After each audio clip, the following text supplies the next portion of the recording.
Marvel पूरी तरीके से टॉक्सिक बन चुका है, जिसे परवाह नहीं कि ऑडियंस को क्या चाहिए और उनके फ्यूचर के लिए भी क्या जरूरत है। वो बस अपने बिजनेस के बारे में सोच रहे हैं। अब फेज 1 to 3 में भी मार्वल ने अच्छा खासा बिजनेस किया था, लेकिन आप जितने ऊंचाई पे चढ़ते हो आपके गिरने के चांसेस भी उतने ही इंक्रीज होते हैं। और अब तो मुझे पक्का यकीन है कि 2024 से जो डीसी अपना यूनिवर्स शुरू कर रहा है वो मार्वल को खा जाएगा, क्योंकि चाहे जेम्स गन थोड़े नेपोटिज्म वाले आदमी हो, बट उन्हें पता है कि सुपर हीरो बिजनेस को कैसे चलाया जाता है। वही दूसरी तरफ मार्वल के सबसे बड़े प्लॉट एलिमेंट कैंग को रिकास्ट किया जा रहा है, जो मार्वल के पॉइंट ऑफ व्यू से भी काफी बड़ा झटका है उनके लिए। और दूसरे विलेन को सेटअप करने के बारे में मार्वल सोचे तो उससे बड़ी डिसअपॉइंटमेंट शायद ही हो। लेकिन मार्वल अब वो टॉक्सिक गर्लफ्रेंड बन चुकी है जिसे ना ही छोड़ पा रहे हो और ना ही उसकी परवाह है तुम्हें। जहाँ पे इको सीरीज के साथ कुछ अच्छी चीजें तो है, बट शायद मार्वल को भी इससे परवाह नहीं, क्योंकि नेटफ्लिक्स के डेयरडेविल को कैनन करना, एक साथ सारे एपिसोड को रिलीज करना और वो भी एज ए मैच्योर कंटेंट, जहाँ पे ठीक ठाक वायलेंस था, बच्चों के लिए डिज्नी प्लस और मैच्योर ऑडियंस के लिए मार्वल स्पॉटलाइट, ये सारी बातें काफी अच्छी है। लेकिन जो तुम डिलीवर कर रहे हो उसे भी अच्छा होना चाहिए, जिसे देखने के बाद मैं तो कह सकता हूँ कि मेरे लाइफ की 3 और घंटे मार्वल ने बर्बाद कर दिए। एंड मेरी रिकमेंडेशन होगी इस सीरीज को ना ही देखो तो बेहतर, क्योंकि फिर भी एक बार शी हल्क देख के सरदर्द तुम्हें होगा, बट ग्रेटर एमसीयू में उसका इम्पैक्ट रहने वाला है ये पता चलता है। लेकिन इको वो सीरीज है जो आगे जाके किसी को याद भी नहीं रहने वाली, और ना ही ये पैथेटिक पीस ऑफ शिट याद रखने की जरूरत है। और अगर तुम मार्वल फैन भी हो फिर भी ये ना भी देखोगे तो चलेगा, क्योंकि ग्रेटर एमसीयू में इसका कोई इम्पैक्ट नहीं। पूरे सीरीज में सबसे अच्छा था पहला एपिसोड, उससे थोड़ा खराब दूसरा एपिसोड, उससे थोड़ा नीचे तीसरा एपिसोड, उससे खराब चौथा एपिसोड और सबसे गंदा 5वां एपिसोड, और 5वें एपिसोड का क्लाइमैक्स उससे भी बुरा, जो कि अगर अंत भी अच्छी होती फिर भी इस सीरीज को ठीक ठाक कंसिडर किया जा सकता था।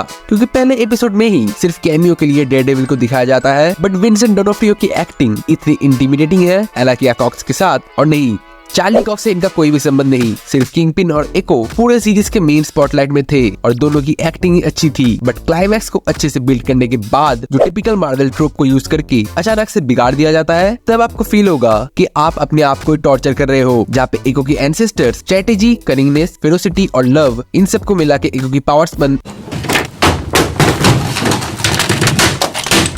खैर छोड़ो, क्या ही फर्क पड़ता है। और आगे भी ऐसे डरावने सीरीज से अपने आप को बचाना है तो नीचे ग्लो कर रहे सब्सक्रिप्शन बटन को दबा दो, और वीडियो अगर इतना देख ही लिया है तो ये कंटेंट पसंद आ ही रहा होगा तो लाइक भी कर देना। और तुम्हारा क्या मानना है इस सीरीज को लेके कमेंट में जरूर बताना। हर एक कमेंट को रिप्लाई देना मेरा मजबूरी नहीं, मेरा प्यार है। एंड एज आई से, हर मूवी या सीरीज कुछ सिखाती है तुम्हें, so keep learning, keep growing, stay hard, and me signing off. You just watch शोडिफाई।